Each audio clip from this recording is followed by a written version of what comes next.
আমাদের নবী মুহাম্মদ সাল্লাল্লাহু আলাইহি ওয়াসাল্লাম বলেছেন, এটা আছে সহিহ বুখারীতে খণ্ড নম্বর ৮, যে সত্যিকারের সম্পদ হচ্ছে সন্তুষ্ট হওয়া, ধন সম্পত্তি নয়। সত্যিকারের সম্পদ হলো সন্তুষ্ট হওয়া, পরিতুষ্ট হওয়া। আপনার যা কিছু আছে সেটার জন্য বলবেন আলহামদুলিল্লাহ, সকল প্রশংসা আল্লাহর। তাহলে হবেন সত্যিকারের মুমিন, হবেন সত্যিকারের বিশ্বাসী, হবেন সত্যিকারের মুসলিম, সন্তুষ্ট থাকবেন।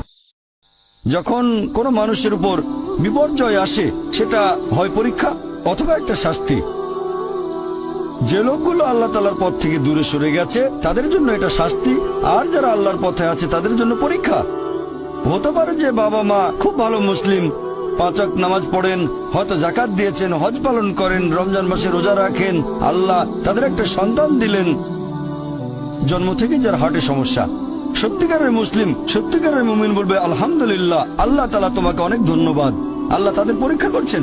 আরেকটা লোক যে কৃতজ্ঞ নয় আর এই পরীক্ষায় হয়তো পাশও করবে না, সে বলবে কেন, সে লাফালাফি শুরু করবে, আল্লাহর কাছে অভিযোগ করবে যে কেন আল্লাহ তাআলা আমাকে এমন বিকলাঙ্গ সন্তান দিলেন জন্ম থেকে যার হার্টে সমস্যা।